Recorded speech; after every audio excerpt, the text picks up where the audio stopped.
Hello, everyone. My name is Lisa. My pronouns are she, her, and I'm one of the co-directors of the Notebooks Collective. Founded in 2021, we are a virtual literary art space focused on community, connection, and continued learning. This Sunday, we'll be celebrating the release of past guest and poet Ellen Austin Lee's debut collection.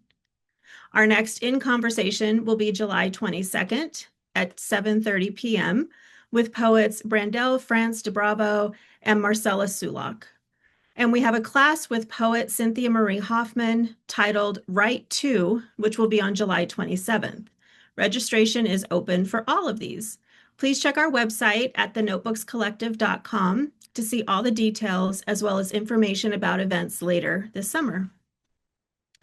The Notebooks Collective believes that Black Lives Matter and acknowledges that as a virtual organization, our offices are on the lands of the Kickapoo, Nipmuc, Agawam, Massachusetts, and Pawtucket tribes. Native peoples across the world continue to preserve and celebrate their cultures, and we encourage you to support Native writers and artists. As we do this land acknowledgement, we want to recognize those who are suffering from conquest and terror. Our thoughts are with them. We know that these are extremely stressful times, and we are so grateful that you have joined us tonight to celebrate community. I now welcome Rebecca to introduce our presenters. Thank you, Lisa. Hello, everyone. My name is Rebecca Connors, pronouns she, her, and I'm the other half of the Notebooks Collective. And tonight we welcome two poets who know and respect each other's work, not just because they've read each other's work, but because they are alum of the Warren Wilson MFA program. And this reminds me about how Lisa and I overlapped during our time at Solstice and how we too fell in love with someone else's work, but also learned to stay true to our own voice. And as I think about relationships and art, I also think about how I met Jennifer in a Grub Street poetry workshop in 2014. I admired her work then, and I'm so happy to see where she is now. I can't believe that was more than 10 years ago. What do I mean when I talk about staying true to our own voice? Jennifer's poems are tangy summer heat, and Megan's poems are wayfaring darts, different styles to be sure, but both dig into the themes of loss and grief, both rage at how only they can rage. Sometimes quiet, like in Meg's poem, Tonight It Is Snowing in Rome, when we questioned, who was I to be anywhere? And sometimes loud, like in Jennifer's poem, Fantasy About Losing My Suburban Cool, when we hurl all the sports equipment through the slashed window screens. What I mean is that these poets demonstrate how different the pathways of poems can be and remind us, sometimes gently, sometimes not, that getting there is part of the joy. And now I'm going to read their bios. California born, but in possession of a New England disposition, Jennifer Funk is always trying to prove her sunniness is not a joke, nor her attachment to doing things the hard way a performance. She's a graduate of Bennington College and of Warren Wilson's MFA program for writers, and she has received support from the Bread Loaves Writers Conference, as well as the Frost Place. Her work has been spotted in many of those Something Something review, and her debut collection of poetry, Fantasy of Loving the Fantasy, was published by Bull City Press in June 2023. Jennifer works as a school adjustment counselor in Concord, Mass., and she lives with her husband in what had been her grandparents' house. Megan Pinto is the author of Saints of Little Faith, her debut collection, just out from Four Way Books. Her poems can be found in the Los Angeles Review of Books, poets.org, Plowshares, the Slowdown Podcast, and elsewhere. She has won the Anne Haley Prize from the Massachusetts Review and an Amy Award from Poets and Writers, as well as scholarships and fellowships from the Bread Loaves Writers Conference, the Martha's Vineyard Institute of Creative Writing, the Port Townsend Writers Conference, and Story Knife. Megan lives in Brooklyn and holds an MFA in poetry from Warren Wilson College. And now I will turn the lights over to Jennifer and Megan. Thank you. Thank you, Becca and Lisa. I don't know about you, Megan, but it sort of like gives me a weird thrill to hear myself talk talked about in the third person and Yeah. thinking how many times I've read those teeny tiny bios and been like, oh, and like I'm trying to like stitch together someone's story from just a couple of sentences. Yeah, I think I've spent so much time gazing at people's bios. Um, and it's cool to have a bio. It's cool to have Yeah, a book. Um, yeah, it's cool to be a person. it is. Um, I'm I'm really excited for this hour where we get to focus on our poetry. And also, I'm just remembering when I first met you at Warren Wilson, I was telling people like, oh, I'm writing plays. And everyone's like, oh, you have to talk to Jen. Jen's the theater person. Um, and I think in our conversations, I think theater has such a beautiful thread throughout our lives. And I'm curious to know how theater influences your poetics, but maybe before that, I was wondering if you'd actually um, indulge us by reading Into the Woods from your Oh, yeah. Um, that's so funny. Yes. with For those, handshake. that feels like a secret handshake, that title, amongst other people. For those of you who can't tell already, are you reminding me what page it is to make it? 10. Hold on one. Da, da, da. Um, Into the Woods is my favorite musical by Stephen Sondheim. I think I thank Stephen Sondheim in my bio. Um, I think you do. I think I do. So Into the Woods. Fickle and full of feeling, the moon is in his eyes when he warns me, I am trouble. Trouble does not say, sorry, is this okay? So often, but trouble does wait until you are naked to tell you there is someone waiting at home for him. I am in the wrong story. Sorry, is this okay? I say, yes. I say, do not blow up a life for some stolen moments. I nearly do, mean it. I kiss it true. Swimming in the same early midlife unease, do we disappoint our parents? Will we become them? We do not use a condom as if to say, I dare you. I know we will make nothing but the morning come faster. All the things I will only remember for now, not shelter or skin, nothing I can live inside of. I kiss us forgetful. I do it ruefully as light leaks into the borrowed room. Mm, I love that poem so much. I also love Into the Woods, the musical. And what I loved, I mean, one of the many things I loved about this poem is using the title and invoking that musical as the jumping off point for the poem and just but both the musical. So in the story I think everybody is familiar with it, but if not, it's like all these fairy tale characters that are for various purposes set out into the woods, and like many fairy tales and myths, you start out in the town but then you delve into the woods, which also represent, I think, the subconscious, and then encounter these great obstacles through which, like through encountering the obstacles, I think the characters and we ourselves come to figure out who we are. So, anyways, I just loved that grounding in that title, and the conflict or like the philosophical questions of the poem of desire and want and what to do with all of that intensity. And that very much feels like being in the woods, being in the woods of one's own life. So yeah, I love the poem. But I'd love to hear a bit more about theater and your poetic. Yeah. I think I really appreciate that. I think it's funny. I was working a poem. I think you and I were in the same workshop a couple summers ago when I was working a poem that had a reference to how much I watched Buffy the Vampire Slayer when I I think was in high school, and it felt like one of the riskiest moves I've ever taken. Like, and I've taken some risks in poems in terms of like narrative disclosure, but it felt like the scariest thing. And in some ways, Into the Woods felt the same, but in somehow raising my hand and saying like, I love musicals, felt like a bigger swing than any sort of like suggestion of a sexual encounter. I think Why do you think that is? I don't. I mean, I would turn that on you, Huh? right? Like, why does it feel? I feel myself blushing when people are like if someone made the reference to you, oh, you have to talk to Jen. She's really into theater, and I give off that ex-theater kid energy. Like, do you oftentimes, how do you feel about that sort of emotional and intellectual investment in plays and musicals?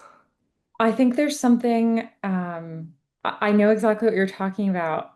There's something like, I feel like people would always groan if I was like, oh, I'm dating an actor, you know?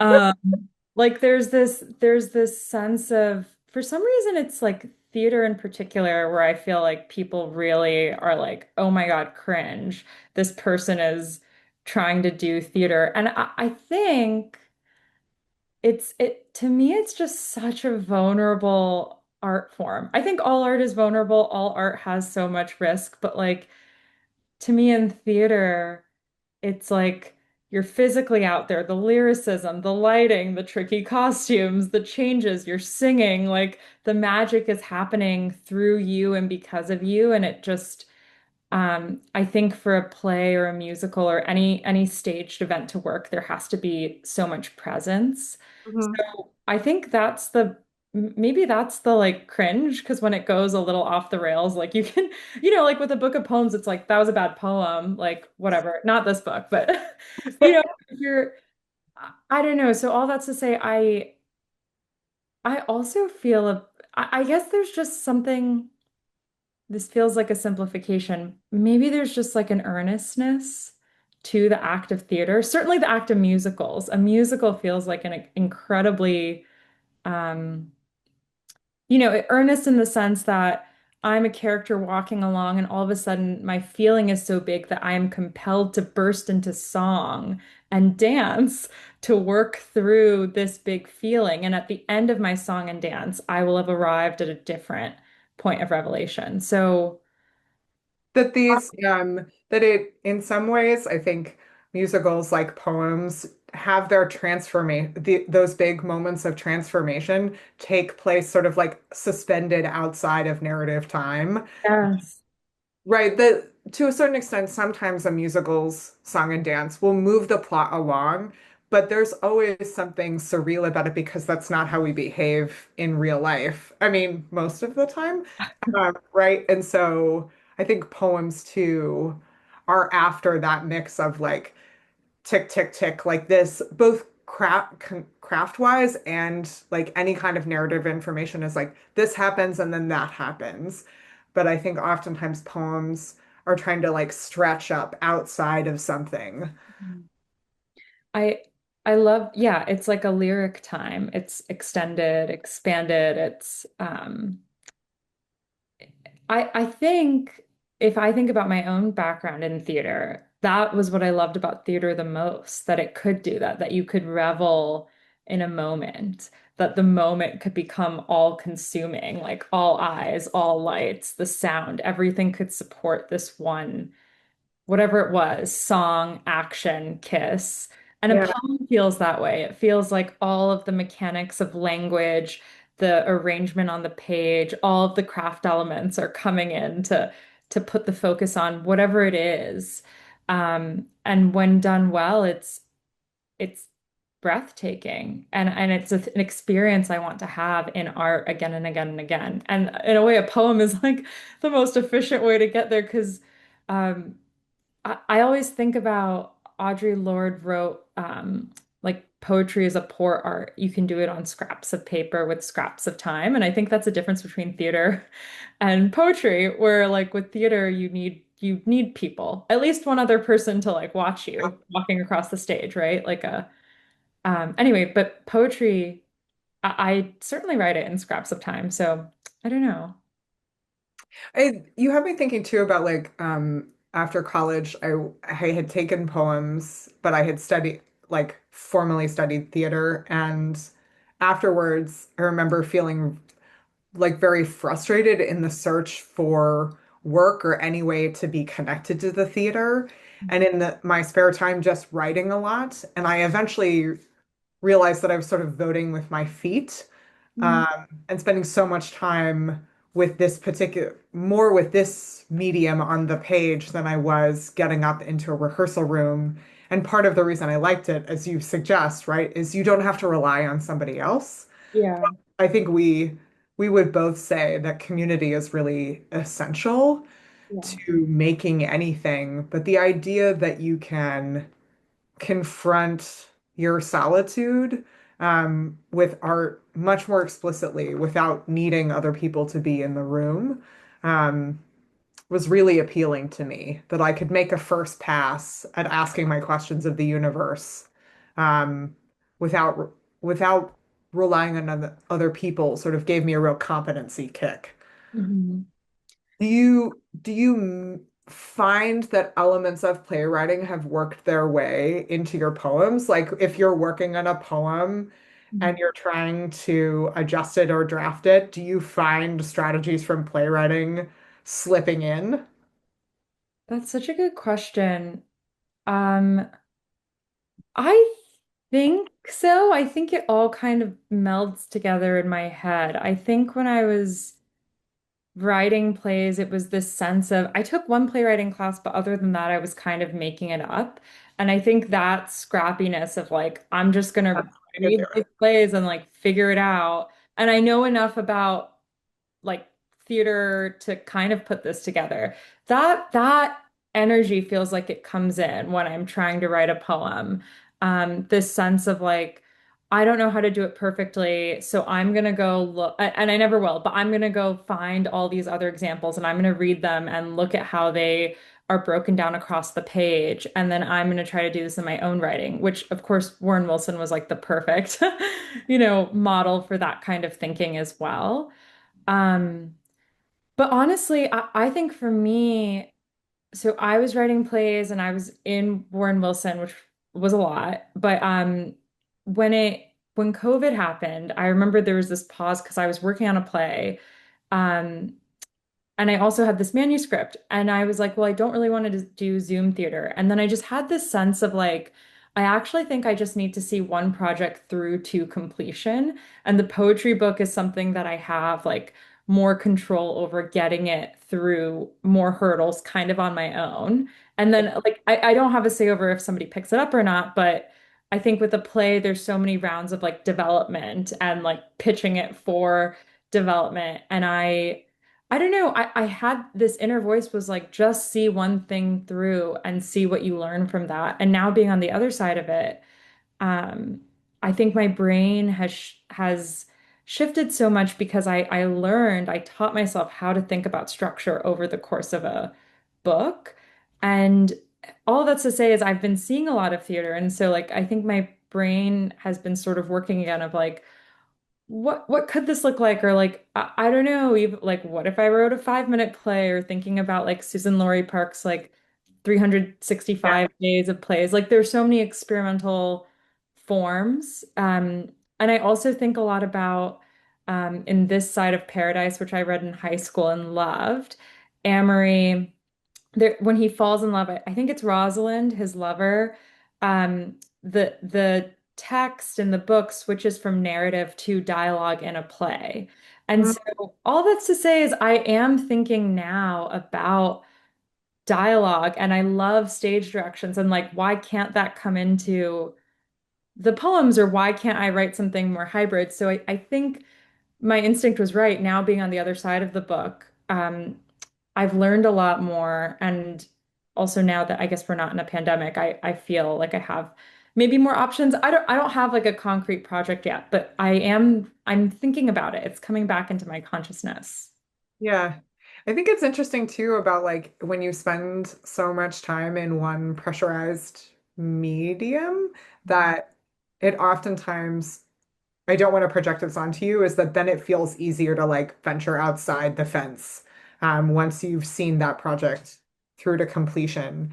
I'm thinking about too in reading your book is one of the things I like a great deal is that oftentimes the speaker in your poem will be in a situation and then there's like an interior monologue almost. Yeah.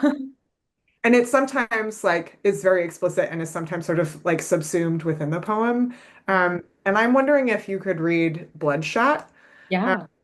which also I think is very expert at efficient and evocative like scene setting in terms of where it starts and then where it goes.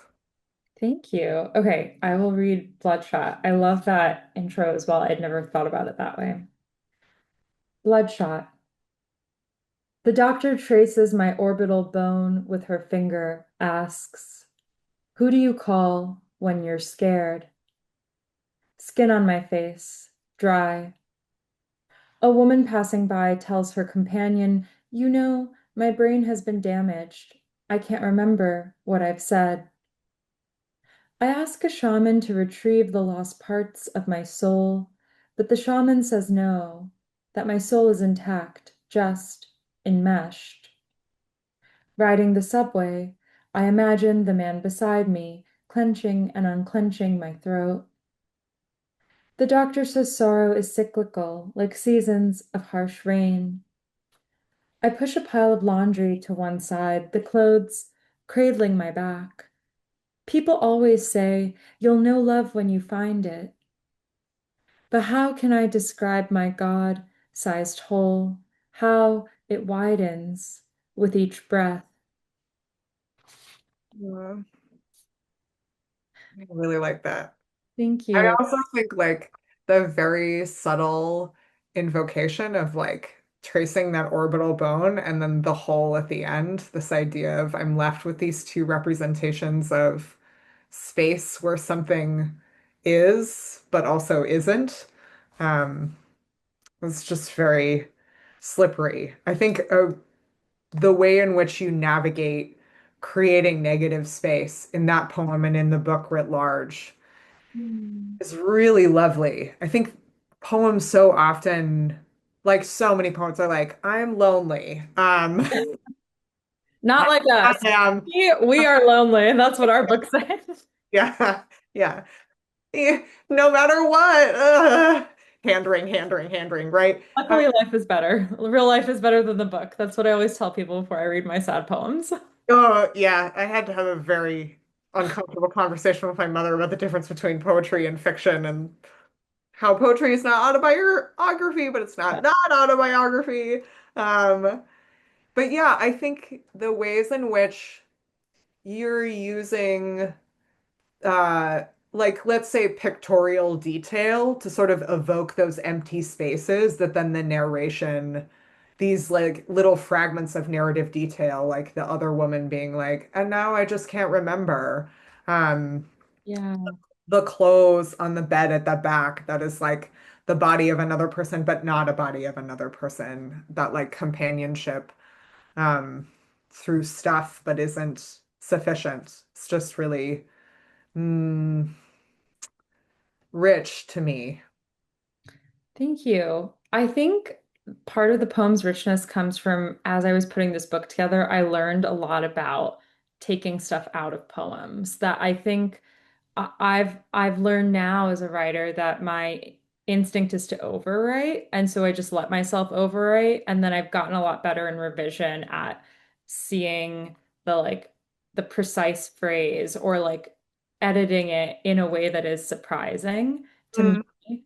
And so I think like speaking to the negative space, I'm so glad that you see it, and I think it's something that I've really had to work at. But I think for all writers, but especially poets, learning what to take out is such a it's such a useful skill. And I think it can be a little hard, but luckily there's so many great examples of books that do it well. yeah, I relate to that intensely. I feel like the feedback I often get on my own work is that it is very chatty. Mhm. Uh, I think the desire to mimic uh, thought or like the way one speaks to oneself uh, Mhm. is such an energetic driver oftentimes in my work. I think it's most explicit in first drafts, Like, I'm curious to hear what you think is like, usually the energy of all of my drafts is someone trying to figure something out or explaining a problem to a close friend, where it's like, yeah, but it's like this, but I mean, it's also like that. It's like a series of endless equivocations over and over and over again. Yeah. I wonder what you think. And then I would agree is that the second the second pass is oftentimes like, okay, where where is the unnecessary chaff here? Like what can be cut? What do you feel like the engine, what's going on in your first drafts oftentimes? Like what's the energetic character of them? That's such a good question. I think in the first drafts that ended up in this book, a way that I tend to write is I will do a lot of writing I do a lot of writing without looking back at it, but I'll do it in like short fragments. And then what I like to do is at the end of a month, I'll print everything out. I'll size it so that way there's like 2 pages on one page. And then I print out the documents and I'll tape them to the wall that I'm looking at in front of me. And then I just live with it like that for a while. Like I'll casually look at it. Sometimes I'll look at it with intention. I'll start to like circle and highlight things. And then once I've lived with it that way, then I'll start to write poems from that.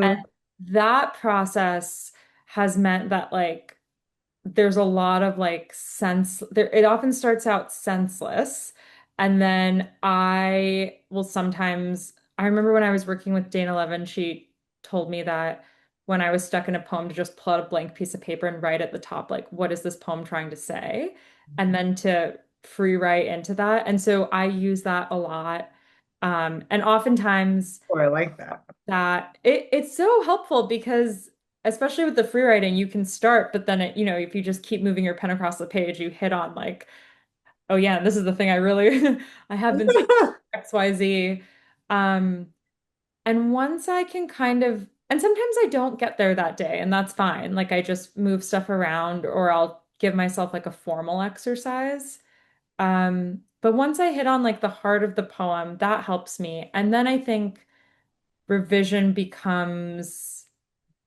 yeah then it either is like taking stuff out or I don't know it starts to become what the poem needs sometimes I think more with my like I was writing a lot of essays around my book's publication and that's when I had the feeling of this is very conversational now let me take a step back so I think it doesn't feel that way because I'm writing in these fragments and that's just a constraint that came out of my work schedule, but I actually really like it. I enjoy it now. So Yeah. it organically, but now I feel like, oh, that's kind of part of my process. Yeah. I do something slightly similar and I've thought of it two ways. One is like quilting, is that I'll generate for a month and then put them all, they're all on one document. And then I think of it as scrapping it for parts. And I like pluck huge bits of it out and like rebuild an engine from all these different little things. I think it's also like a concentrated period of scrapping as you say, right, too, I think also teaches you where your brain is at. Like, oh, what am I especially obsessing over this month? Like, golly, there's a lot of trees in Yeah. all of these scraps. Or like, wow, I talk about the light in the afternoon a great deal. Like, am I writing in the afternoon? What's happening? I think that's such a beautiful, I love finding that like mirrored back to me Hmm. and looking at those collections of, I don't know, drafts thoughts. It's because it's not like a conscious journal. Like I'm not consciously trying to notice the light, the trees. And Hmm. yet when it's reflected back, it's just such a gift of like the unconscious, you know? Yeah. And it sometimes makes me think about, with like Kafka's diaries or something, like in the past, before computers, writers' diaries had all these gems. And I just feel like now with like our writers in the future looking back to our generation, like there would be so much chaos between like analog writing, digital writing. Like I don't even know. Someone would have to be a really good record keeper. I hope to burn everything before Yeah. I don't Yeah. want anyone to know. The poems are enough. They reveal a lot. So it does. this is making me think though, what you were saying, the conversation with your mom about like poems are both not autobiography, but they're not. There's the book The Naive and Sentimental Novelist by Orhan Pamuk, who's like a Turkish writer. I think I'm mispronouncing his last name, but he says something like a woman came up to him after a reading and he was like, the main character was totally different from me, but she walked up to me and she said, like, I understand how you feel. And then he was like, I was so shocked and embarrassed. And he's like, but that's when I realized like it has nothing to do with the character's name or, their occupation, but everything to do with like the quality of how it felt. Like this is how it felt. That's the truth of art. Yeah. And like that's, I don't know, that just makes me think about what you said, but also with all of these scraps and it's a nice way of reflecting back, like, oh yeah, this is how I feel. Uh, Yeah. and then let me shape it into something else. Yeah, I took an extra semester at Warren Wilson, like just one of those um like separate terms outside of the degree track to like um do whatever you wanted to do. And I had anticipated it, I took it right after my essay semester. So right, like we produced that analytical document. It's like, oh, I'm just gonna chill out for a term and like just write some poems. Um and Ellen Bryant Voigt ended up being my mentor, and that was not what she had in store for me. Um, and one of the things that she did that was very interesting, I've tried to go back and look at them, and they're very overwhelming, like the packets we would exchange, in part because she demanded that every time I sent her a piece, I had to send all of my drafts.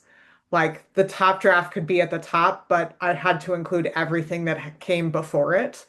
Um, and there was so much pressure on like track the journey from where you started to where you got through so that I could see how my mind was working and how I was making decisions.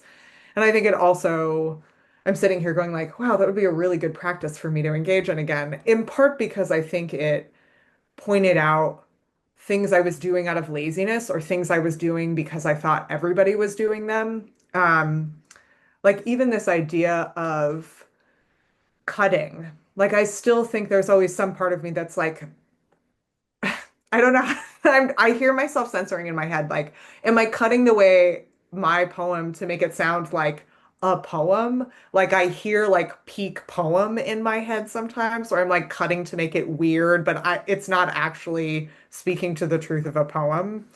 Um, and then the other, like the analytical project we did was I looked at Sylvia Plath and Brigit Pegeen Kelly and like what they did for the way they wrote in their first book and then how they wrote in their second book. And I'm thinking of us, right? Because we have these first books and these women are like ruminating in my head a lot about like what is the leap from first to second and how does the writing change?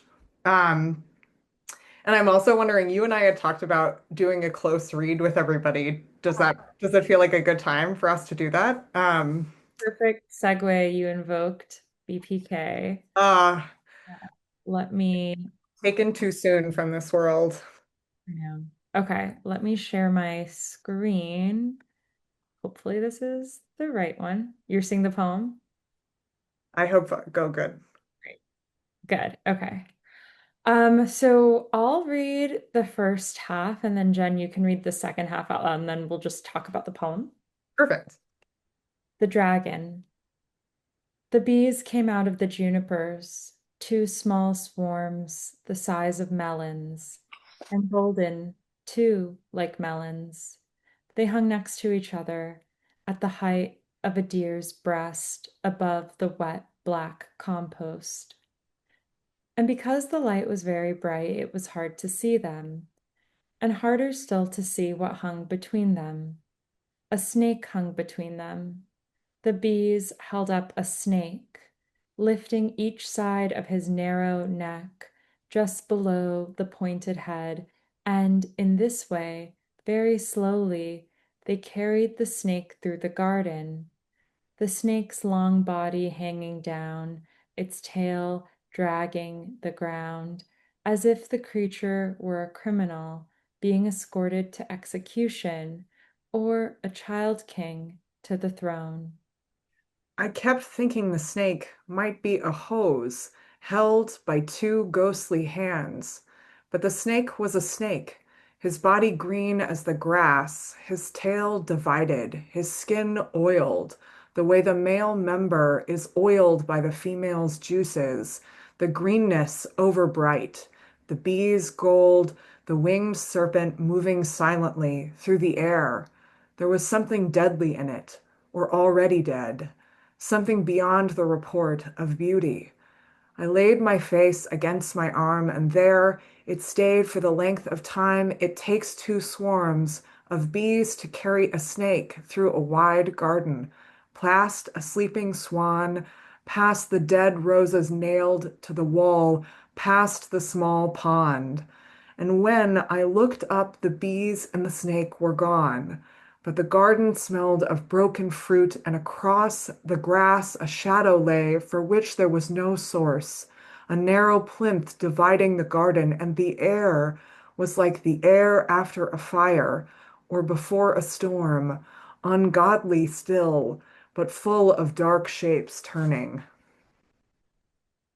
Oh, Ugh, good.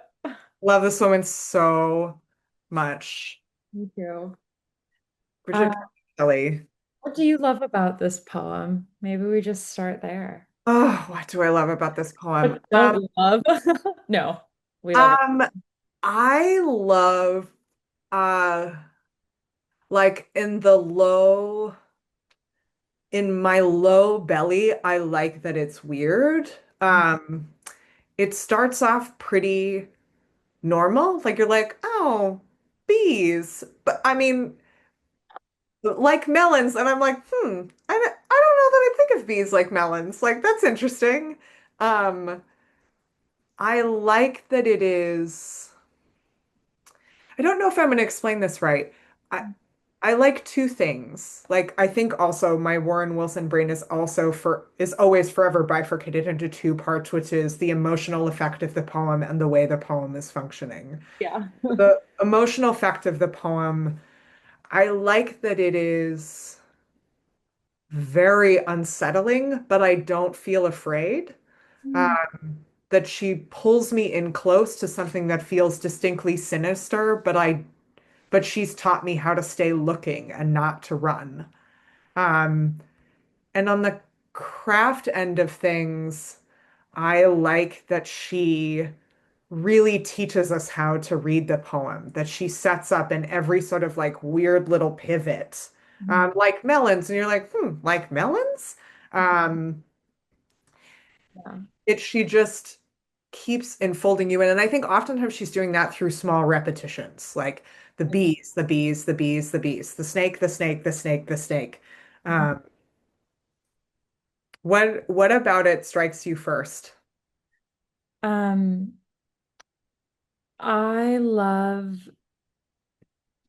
I love yeah, the strangeness and the mystery. Like, where is it? This line, um, this is toward the end, but and across the grass a shadow lay for which there was no source.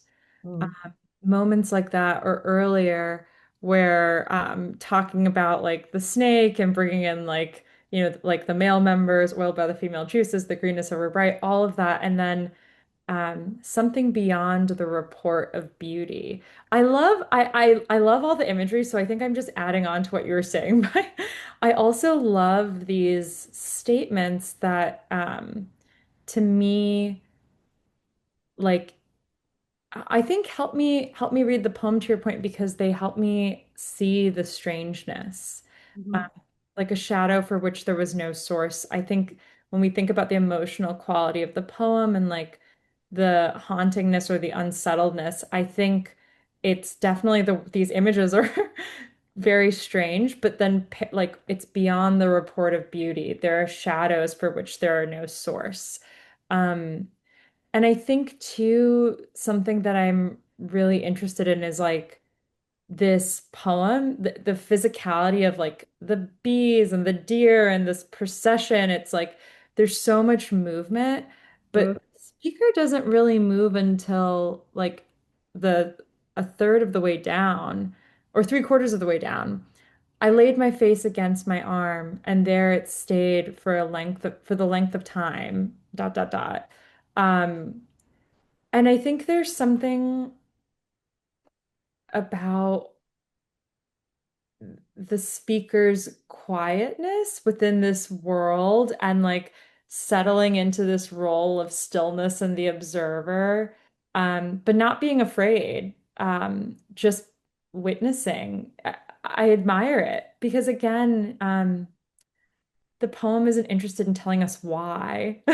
It doesn't tell us why the speaker's there, why any of this procession is happening. Um, there's just this commitment, like going back to theater, there's commitment to the total presence of this moment that I really love about this poem. And then to go back to the craft, like you were saying, I think we could track like there's lexical repetition, as you were saying, like bees, bees, bees, melons, melons, snake, snake, snake. But then I think there's also like a lot of syntactical repetition and because and harder.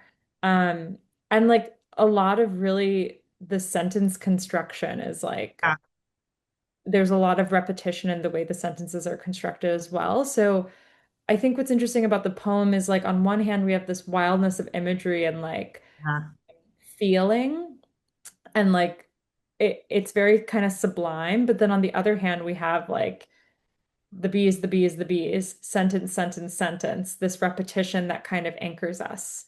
So I think I admire how the poem is so grounded on one hand and like there are these simple, I don't know if it's simple, but the repetition and then yeah, there's the wildness. Yeah, it's very I think she builds this very sturdy container through the language to hold um this ungovernable, like mystical, super biblical Yeah. configuration that's it's like very, very garden, very Jesus-y vibes. Like um I think too like that it's pretty normative declarative syntax the whole time, pretty much.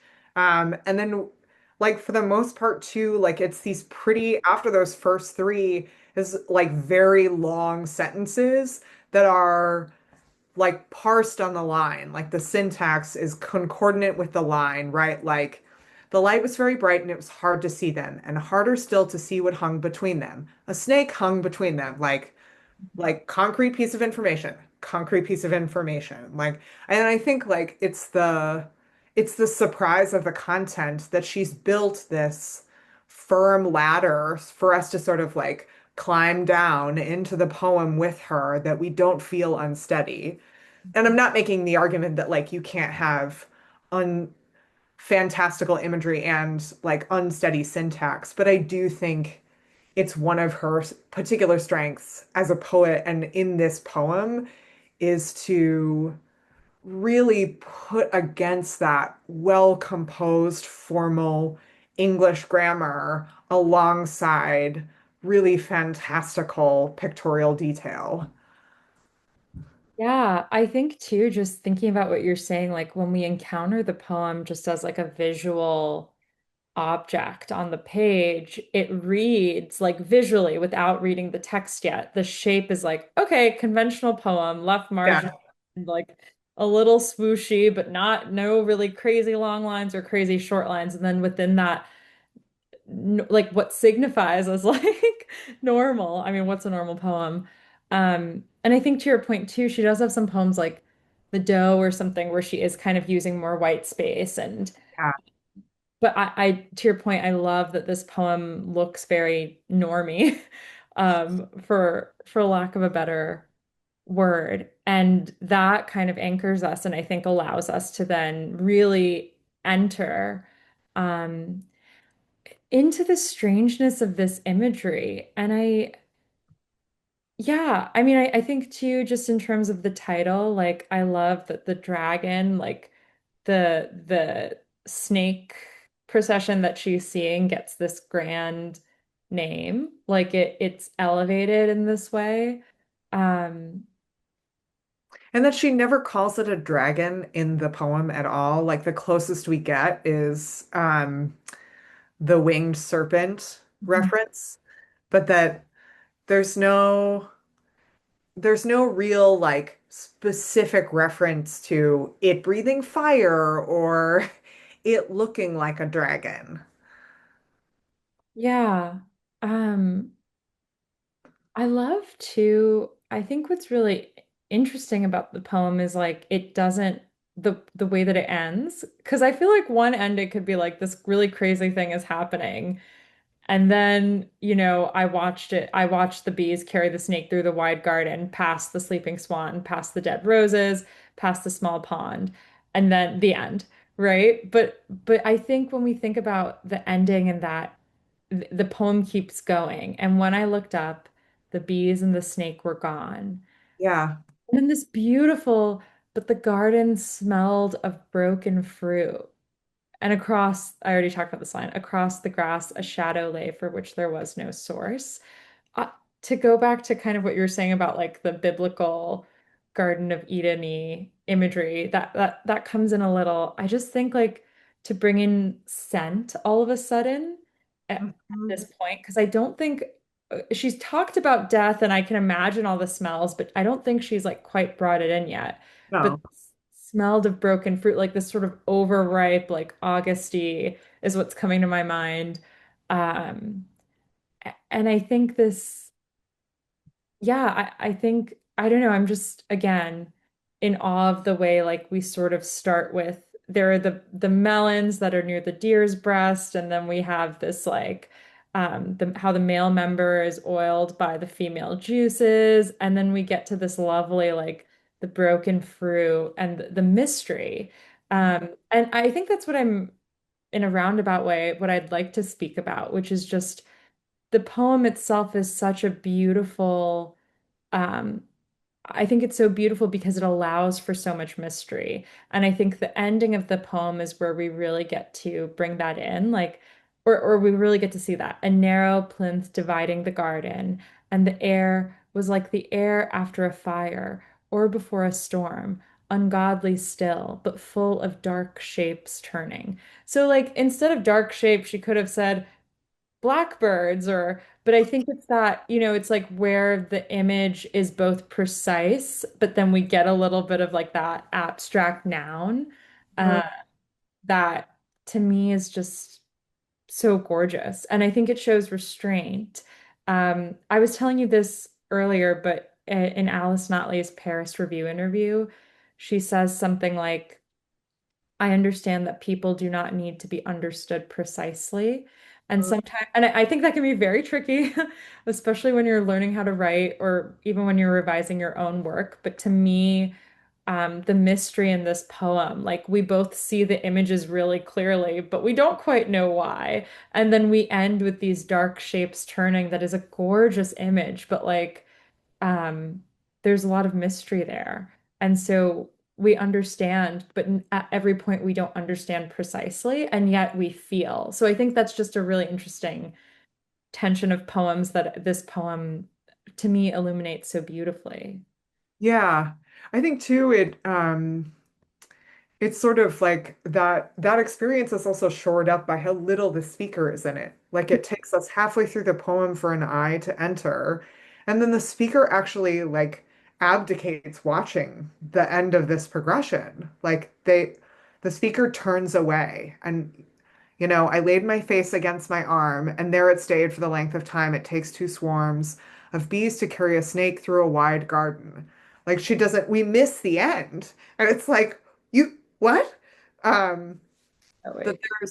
I think it sort of reinforces both the mystery and also the otherworldly nature of the experience, that there's something so impactful, and or sort of like provocative is not the right word, but I think all of these spiritual, like biblical spiritual undertones, like it's almost as though the speaker feels as though I have to look away. Like I've seen something too big.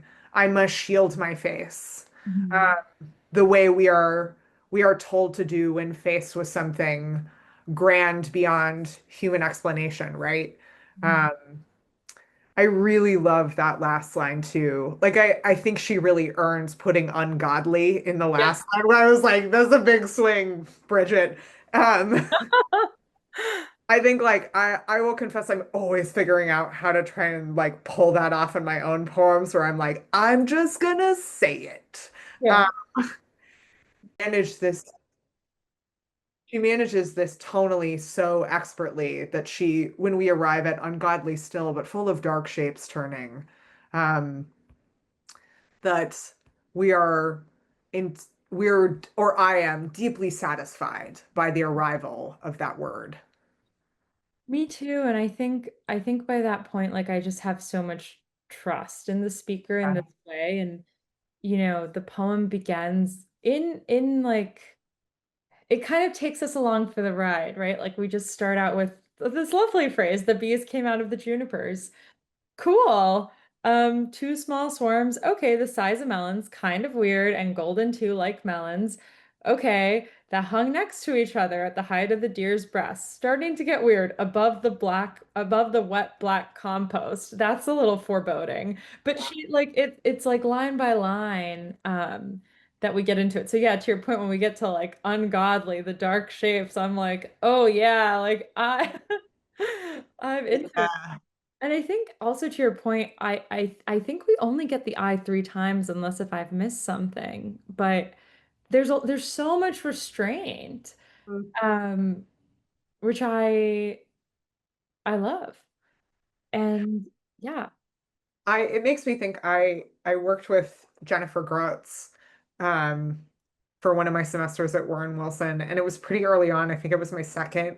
Um, and I wrote such terrible poems, like so bad. Bless her patience. Like it was such sophomoric shit.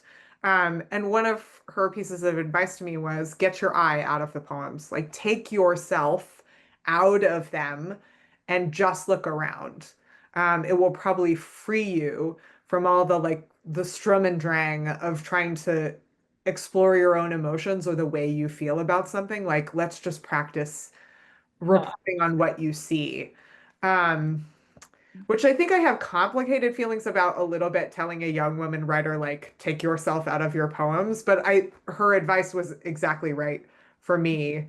And it sort of dovetails nicely with something Ellen said to me later, which was, and I'm thinking back to earlier in our conversation, we're sort of thinking about like, where are you in the poem?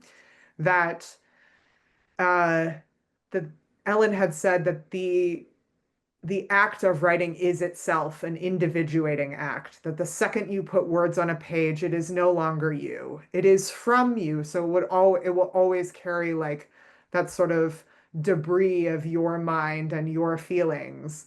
But the act of art making is what takes it stops becoming you and starts becoming something else. So that her charge was to never be afraid to say anything or to express anything because it's not actually you anymore. I love that. And I think a lot when I'm writing that I'm just the filter, Mm, which this muse is like my consciousness is the filter through which the muse that came to me is decided to go through. And so bits of my consciousness are definitely going to get into it. And it's my job to use my consciousness to like listen to it and shape it. But like I think writing gets a lot easier when it's like, this is not me, this is not really my idea. I just showed up on time and the muse did too. The idea did too. And yeah, like we get to dance for a little bit. And I think it's that attitude that, I mean, I don't know. I don't know what Brigit Pegeen Kelly thought about creativity, but to me, that's the kind of attitude that lends to the freedom that allows one to um, write in a place that is so, um, it just feels like this is the kind of writing I admire. Like this poem is where the subconscious feels like has come out. mhm. And the poem is greater than I don't know, anything I could consciously summarize it down to. And that's what makes a poem, right? Like there's no like pithy one-line plot summary of like, this is a poem about what? Like a dead snake being dragged by two clusters of bees. Like Yeah. maybe that is, but anyway, I think the poem is greater than any kind of cursory description of it. So, I yeah. would agree. I would agree. What I wouldn't give to see the drafts. Oh my God. I'll stop sharing for a second. I do love that in that edition of Ariel, um, there are drafts of Yeah. Plath's poems at the back of it. I remember reading that during my essay semester, or no, my final semester, putting together my thesis. Yeah. I always love to see a writer's process. Yeah, I think too, like she oh gosh, which I think it's the jailer where she has a different, I feel mortified now that I can't remember the title, but she called it different things for a long time. And she like what is that saying about poets? Like you have to write like every word is on trial for its life.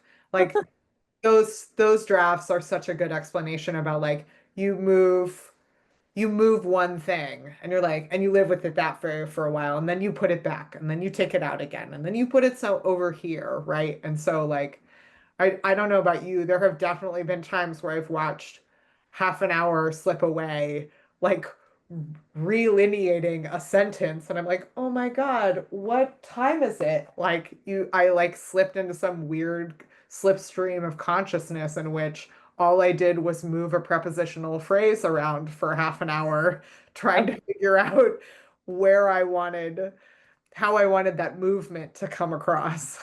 Yeah, totally. But I think that's sometimes the work. Yeah. But I definitely will spend a lot of time being like, okay, I moved some commas. Yeah. The right way to, yeah, I feel like when I think about it that way, it becomes defeating. Yeah. But Yeah. I feel a little silly. luckily, poetry is not a capitalist endeavor because we don't No, get paid. no, no, it does not. Our time. We could take our sweet time. Yeah. Yeah. Yeah. I think it was also, I think it was Ellen too, who was like, this is the work of your life. And so you wouldn't rush the work of your life. That's true. Well, I'm always trying to rush it, but I No, no, same. Well, and so where, like, if we're thinking about, I was talking about like looking at Plath from the Colossus to Ariel and Kelly from To the Place of Trumpets to Mhm. Song. And now thinking about like you and I have both written these books, like what ground do you feel like shifted for you in your process in the making of the book? And what sort of creative making space are you living in right now? I learned so much working on my first book. I think one of the biggest things I gained confidence with was actually my line endings. Mm, I struggled with those throughout. I think in More and Wilson, I was just like studying so many different writers and styles and like mechanically mirroring or copying so many different techniques that I never got a sense of like my own line. And I think when a writer starts to really understand line and syntax and starts to play on those levels, that's when I think a poet really starts to come into their own voice, whatever that is, because then you can consciously change the voice to a different project, like whatever that project calls for. So, um, I think all of that's to say I've been writing a lot of ghazals because I want in my new book, whatever it is, I want to be making different shapes and sounds on the page. And so I just felt really called towards some kind of strict form that had rules that would force me to write in this way. And yet I love that ghazals are so like what the thread that pulls them through is that refrain, the rhyme and then the word that gets repeated. But the couplets themselves like don't really they aren't narratively linked. And so what I find is that each line as a unit of meaning is like so surprising, so beautiful. Each couplet's really interesting. And then they're just really surprising poems. So that's what I've been doing right now. And I think having the confidence and comfort to do that came out of my first book. And it came out of spending so much time thinking about my lines, thinking about white space, thinking about the page as like this field where the poem is enacted through language and how did I want to play it? Because I have a lot of poems in the first book that really move around the whole page, which you've seen. And yeah, so all that's to say is I don't know what it's gonna be about, but I just have so much more confidence and trust in myself to figure it out. And so I think there's a lot more ease and a lot less worry this Mm, time around, which is great. Like that's such a gift um to have. Because I think what was feeling the first book was a lot of anxiety of like, can I ever do this? Like, will I ever figure this out? There was so much difficulty in just learning how to write a poem, how to write a poem that speaks to another poem, how to put them in order. Uh, yeah. yeah. What about you? How do you feel about starting this next project? Uh, I I thought for a while I have a loose sense of what I think it is. But I am hesitant to like put a frame on top of it conceptually before the poems themselves appear. You know what I mean? Like that feels hubristic a little bit to be like, I'm gonna write a book about blah. Yeah.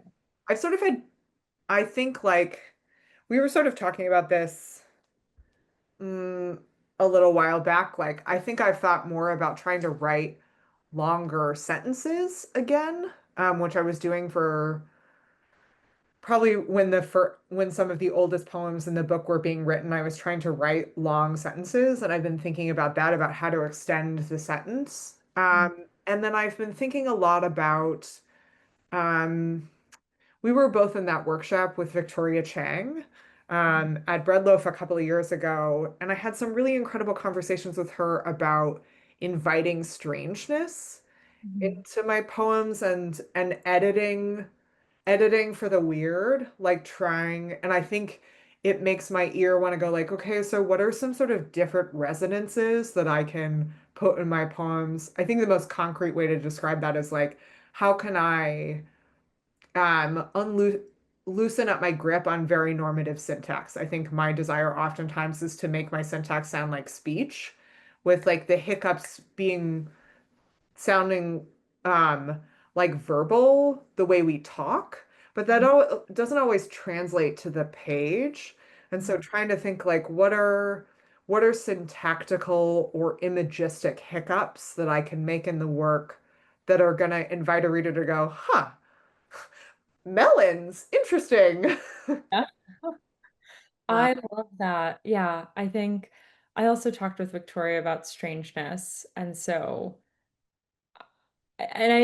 she gave a talk recently at Poets House on Lorraine Niedecker, and in the talk she, pulled up a bunch of the poems, we read it together, and somebody asked her like, "What's your favorite word?" That was one of the audience questions, and she was like, "I don't have a favorite word. I'm more interested in words in relation to each other and having them be really strange or like surprising." And so I think to what you're saying, I'm interested in that as well. And also like maybe my normative syntax is the first draft, and then how through revision can I bring in surprise and like how do you say it differently or how do you say it slant?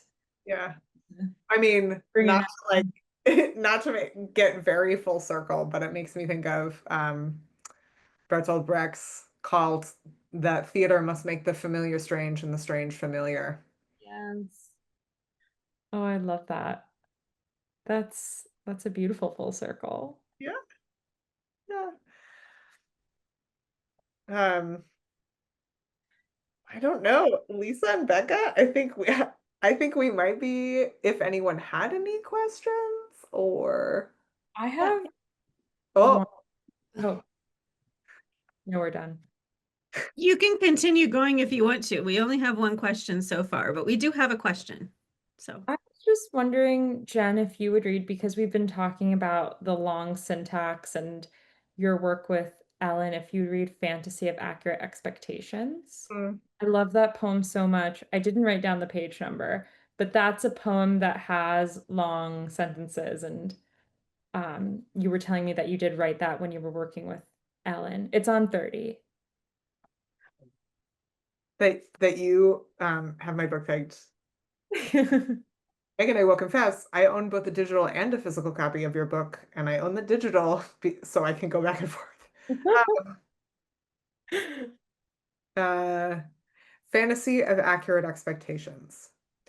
First awake in early light with your head on his chest, you consider the spare sheets you designated curtains do not well diminish the eager flush of late summer in your bedroom, where you know your way around, dark or morning, but he does not. Strangeness has slipped in, but not quite. Strangeness knocked politely, and not accustomed to saying no, you opened the door and gave a welcome. His bear-like torso, man and animal at once, breathes your skull up, then down, and in this moment you may have slipped yourself out of arbitration and second-guessing and through a hatch where you wait, sorry grateful, and where the trees have no color words have use for, the time heaven is said to tick. There will be times you go through the gate and flowers, other times not. Thank you. Thank you. Love that poem. If I may, because it feels like a good close, would you read one more for us too? Sure. Would you read Falling? Yes. Thank you. That's actually perfect because there were two poems from my thesis that made it into this book, and Falling is one of them. So it's a Yeah. Oh, I like that. That feels like a very good omen. Falling. Snow is falling to the earth, though here where I live it is spring. Outside my window, a man pushes his bike across ice. I think I know loneliness, but then I feel it again, sharp like a knife that enters me, clean. I have never been stabbed, but once I came close on the subway at night. A man showed me his knife to tease me. He reached for my bag, he reached for my hair. I pretended he was not there, though I held my backpack to my chest like a shield. In Prague, there are no fences at the ends of cliffs or the tops of hills. Drunk at the edge of a beer garden at night, I let my feet dangle in the air, then my calves, then my thighs. It was sensational to look down over the Vltava, cutting through the city at night, lights on the castle, every small, winding street. I've loved men who bit me, my body in their mouths. How many times have I seen the underlayers of my skin? In my former life, I was an octopus. Before that, a priest. In this life, I ride the elevator up and up again so that my body can feel the feeling of falling. It's true when you fall, the heart rises physically into the throat, as if to counter the doomed body. Thank you. Thank I you. like that poem a great deal. Thank you. hi, I'm back. Okay. So far, we have one question, and then I would like to ask a question. So I want to encourage folks who are watching, if you have a question, please send it to either me or Rebecca, because it looks like we have some time for that. So the first question is from Jason, and he asks, are there any words or phrases you wish new poets would stay away from, or just any poetry pet peeves? That's a good question. I need to think. I think anything can earn its place in the right context. I mean, poets, I think I have I have a friend poet named Han Vanderhart. Yeah, Han is great. And I remember Han and another poet, Garcia, and we were all at the Frost Place at the same time, and we were talking about how much people hated the word moist. Um, and Han promptly started I think it's like this, a short-lived poetry journal called Moist that was all about like wet, foggy, moist poems, which felt like a reclamation of a word people generally loathe. Um, I don't know if I have any poetry. I'm sure I do. I'm sure I'm being demure right now. Yeah, I'm sure it'll come to me. I think the only thing is like, sometimes I think people can take their poems too seriously. And I think that's more advice where like I grew as a writer when I stopped taking, like when I was like, whatever, maybe this poem just doesn't work. Or like sometimes if you're in a workshop and everyone's like, this doesn't make sense, maybe it doesn't make sense. And maybe maybe you return to it in a year later and you have then the tools and the insight to work with it. But I think when I just realized like, okay, I can just turn the page and write another poem, I gained a lot of freedom. So I don't know, but I don't teach. So I think it's like like a imagined pet peeve. Like if I was a teacher, I'd be like, don't take your draft so seriously. Write more poems. Yeah, I think my only pet peeve is something I have with authors, not with poems themselves, which I can't tell if this is a hot take or not. I really struggle when an author tells me what the poem is supposed to mean at any point, in which case I go, once the poem is in the world, it belongs to all of us. It doesn't belong to the author anymore, or it doesn't belong to the author any more than it belongs to the reader. Um, so I suppose I get a little hot under the collar and people are like, this is what it means. And I was like, okay, well, I think it means something else. And I'm reading it. So I think I agree with that. Awesome. Thank you. I'm curious. I love that you talked about all of these things that your mentors shared while you were studying and while you're finishing your MFAs. I'm curious how your own revision um, process or your own process has changed since you've been out of school and finished a book and you're moving into another project. Um, how did that journey go? I think it used to be really painful. Like writing just took so much effort when I was in school. And like the year after school, I remember like, especially after school, I was trying to write longer poems because in school, my poems were about like three-quarters of a page or one page. And I was just working so hard. And I think I had this belief that everything worth doing had to be hard work. And I mm, think what I've found now is I have so much ease. And I think I've redefined hard work. I think I just have so much more play in my process. And so like as I was talking about, I write really freely throughout a long period of time. I'm collecting, looking at all of it, pulling it back down, writing. Um, I write a lot, so there's not a lot of pressure on like an individual poem I'm working on.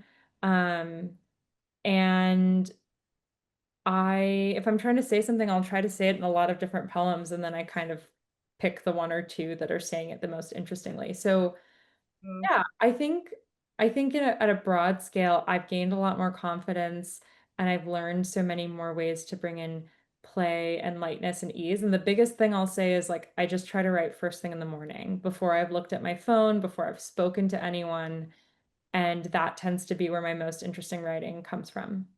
Um, recently. But, you know, sometimes I don't do that or I have to wake up and do something else and then I still write and maybe it's still interesting. So what about you, Jen? Um, I think I wouldn't say I'm in a I had like 10 screens light up in my head at once, and I was like, which one am I going to read from?